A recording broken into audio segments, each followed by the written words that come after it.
Hello there. Let's talk about installing Linux in virtual machines. My preferred way for you guys to set up a lab environment for yourselves to practice and work along as we go through this course. So first of all, you're going to need to pick a hypervisor. Ultimately, it's going to be your choice. But some popular options include Microsoft's Hyper-V, VMware Player, if you can get through the Broadcom fun, and my personal recommendation, Oracle VirtualBox. But realistically, any hypervisor will do. So if there's another one that you prefer using, go for that. Now let's talk about Oracle VirtualBox.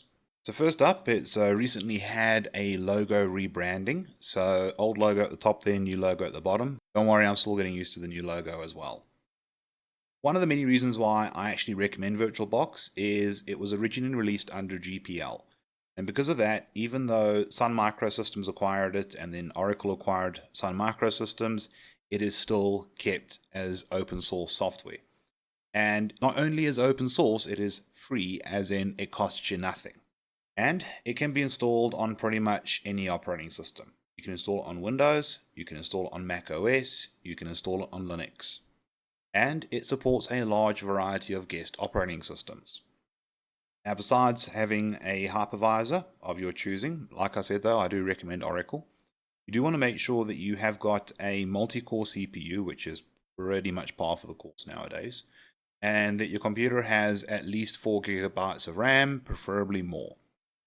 The more memory you have, the more VMs you can run, or the more memory you can give to a VM. But I do suggest you always set aside around about 2 gigabytes of RAM for your host operating system that's installed on your computer. Storage wise, obviously try and make sure you've got a couple dozen or 100 or so gigs free. Preferably solid state, but if you haven't got an SSD, that's fine. Just be prepared for a slower boot time. Otherwise, though, you'll find it a pretty fluid experience. Now, you also need to consider what distribution you want to use. If you're looking at doing Red Hat or learning Red Hat, you'll want to consider going for either Rocky Linux or Alma Linux. Either one is good. I'm probably going to use Rocky for most of the demos because it tends to run smoother in VirtualBox, but Alma Linux is also a really nice option as well.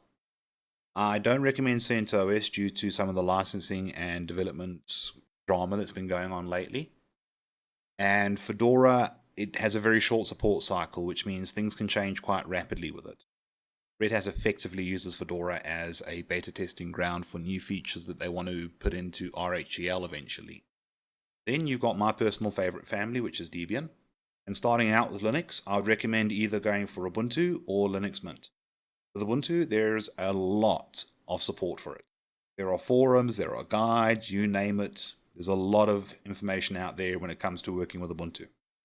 And that's nice because if you run into a problem and you need to go and look it up or Google it or whatever, you are very likely to come across search results that will help you solve that problem.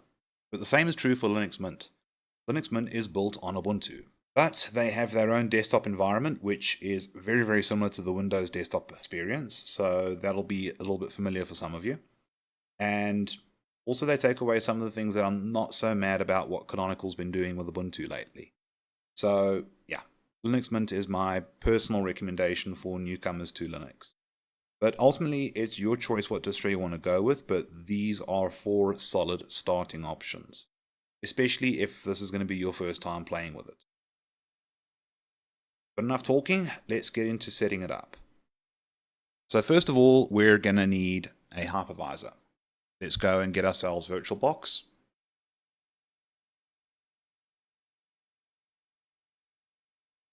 Right, so to get our hands on it, we just have to go to the download button there. Choose the preferred operating system you're using. And while you're here, I do suggest that you grab the extension packs. The extension packs are super helpful for making the guest OS integrate more smoothly with the hypervisor. Now that it's downloaded, you can go and install it. You're mostly going to be choosing the default options here. So just click your way through the installation wizard.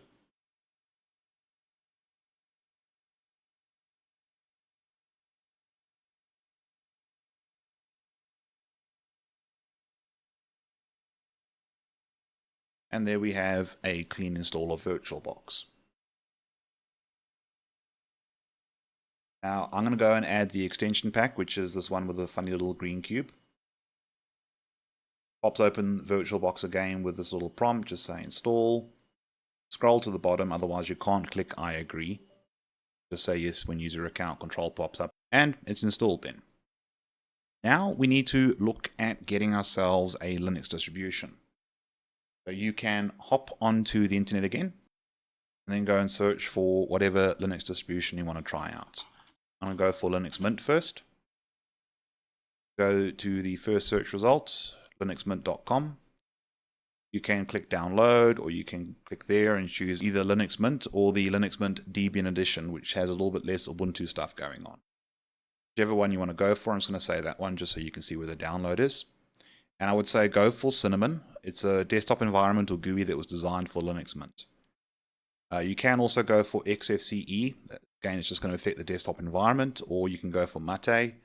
Again, it just affects the appearance of the desktop environment. Go for Cinnamon. It's going to be the most stable and reliable. Click download. And choose where you want to download it from. Now, if you want to go for Rocky Linux, go search for Rocky Linux and download. And you can either download the DVD ISO, the simple boot ISO, or the minimal. I would suggest go for the DVD ISO. You can either download the whole file or use a torrenting service to download it. And don't worry, this is one of the few legit legal uses for torrenting services. Once you've done that, then we can go about setting up a Linux VM. Now that was all done within a Windows 10 VM. Now we're on my host proper. So to create a new virtual machine, you just click on New. You want to give this thing a name. And then we've got a whole bunch of options you can choose here. Now, depending on the name you give it, VirtualBox can sort of figure out what it should use. And it's picked up, I've gone Linux Mint, and it's using an Ubuntu template for the subtype. And also went for 64-bit. That's fantastic. Now I'll just say finish. Now we can go and play around with a few settings on it.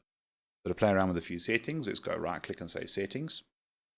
And first thing I want to do is go to system. I want to adjust the RAM to about 4 gigabytes.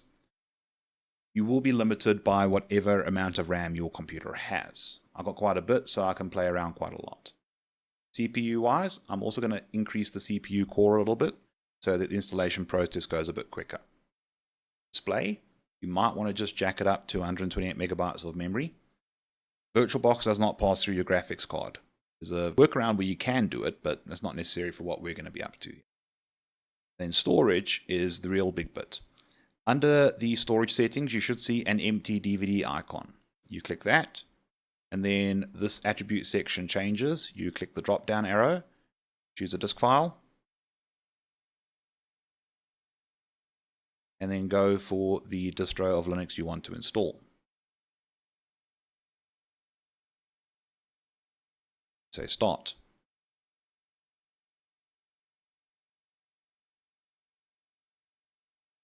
You'll get some love notes over here. You can just close them. Click in the window. It does warn you if you want to free your mouse from a VM, just press the right control key on your keyboard.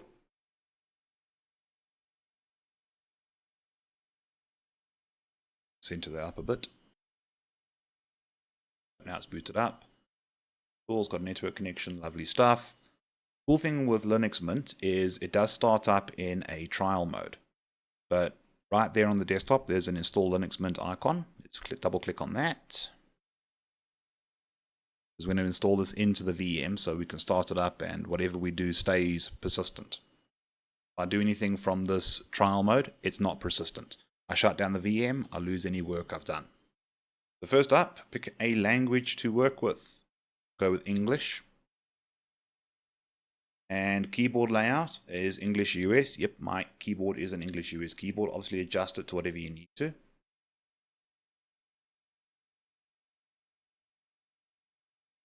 If you want to install multimedia codecs, you can, but I'm not planning to watch movies or play any music here in this VM, so I'm just going to say continue.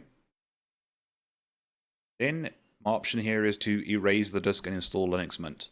It's picking up that there's an empty hard drive, so it's just going to format it. That's what it means by erase. And then it's going to install Linux Mint. If you're doing this on a real computer with an existing operating system, Mint actually does pick up on that and offers to install alongside, or basically help you do a dual boot setup. If you say something else, you're going to be manually managing the disk partitioning, which is not something I encourage for you right now. Let's rather just go with a default installation. And it's always going to warn you, hey, I'm about to do this to the disk. Are you sure you want to do it? Just say continue. Most Linux distributions will do that when it comes to what it's going to do to your disk during installation. Thank you, Mint, for doxing me. Say continue. And then you just put in your details. You choose a password that's pretty good. Apparently that's a good password. And I got it right. I do not encourage that login automatically because, similar to Windows, at least back when Microsoft used to let you have a local account, the first local account to be created is an admin account, so I don't want to have login automatically. I can also choose to encrypt my home folder. I'm not going to do that here because, again, I'm not going to be doing anything important or sensitive here. The other reason why is it does decrease the maximum number of characters you can have in a directory or folder path. So I'm just going to leave it on that for now. And you can see it's been working in the background while I was talking about those options. So that's pretty cool. Now, I'm going to fast forward through this bit so that you don't have to waste your time watching this.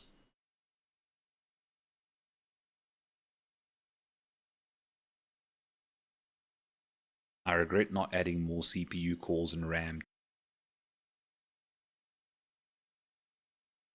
Lovely. Now we can restart.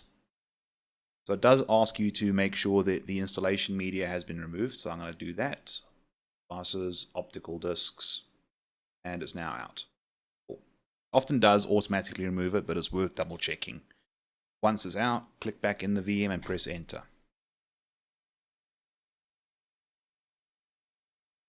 Here we go. Let's see if we can sign in.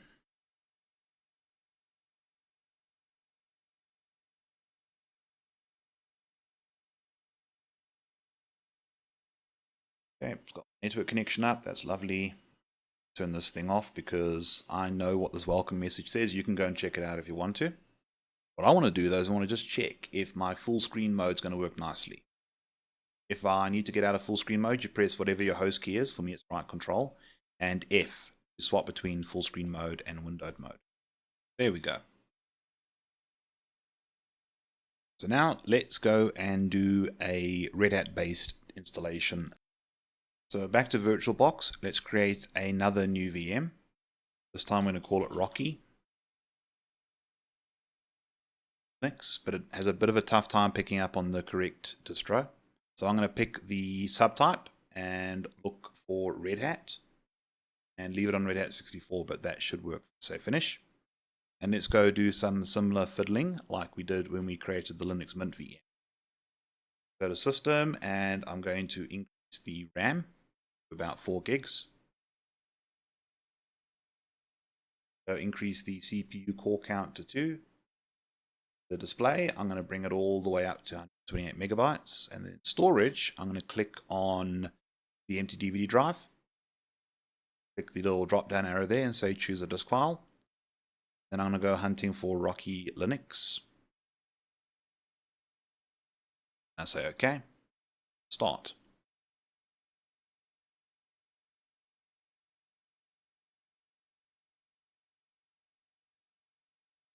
Click in, press enter again, and then get patient while the bootloader installer wizard comes up. This one will look quite different to what we had with Linux Mint.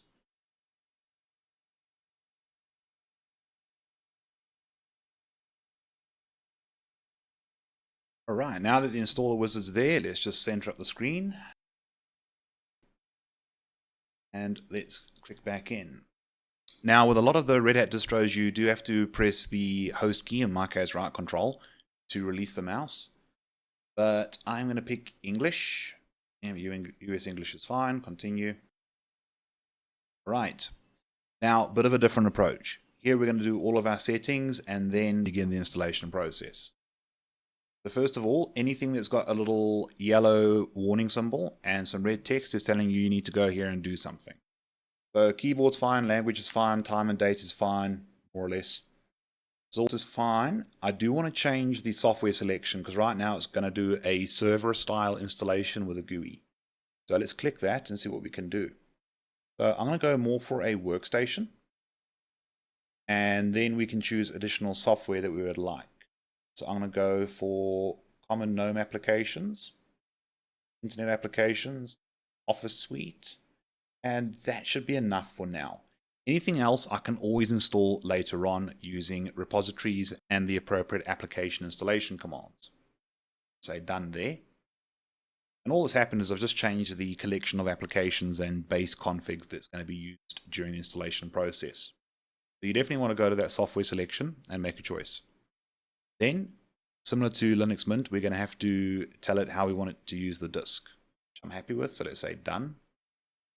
And it's going to go and check it, and now it's all happy. And then we're going to go create a root password. Root is the name of the local admin account. It is recommended that the root password be different to a user's password, but if you're playing around and you just want to keep things simple, you can make them the same.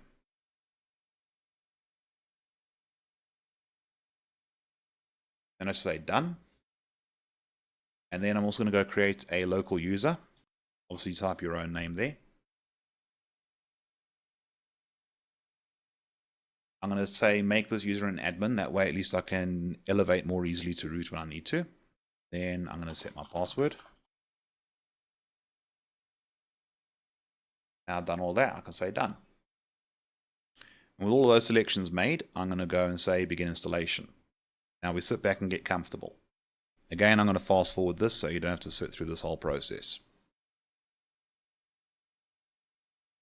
Alright, now we can press reboot system.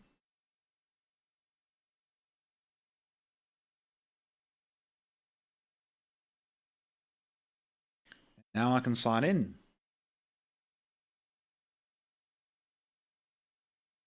If you want, you can take a tour. I'm going to say no thanks. And I'm presented with Rocky's implementation of GNOME. If I click there, I'll now get my desktop. Now this might be a little bit foreign to you. Cinnamon's at least a bit more Windows-like. Activities lets you swap between virtual workspaces. Here's some pinned favorites. That little grid there will give you your applications. And top right corner is where you'll be able to do your power off, log off, and stuff like that. So there we have it, a Red Hat based Linux VM. Otherwise though, I hope this helped you set up a learning environment so that you can play around as we go through this course. I'd like to say thank you for watching. If you have any friends or family members or colleagues or peers or anybody that you know who would also like to learn Linux and maybe do the Linux Plus or LPIC-1 exams, share this video with them. Otherwise though, I'll catch you in the next video.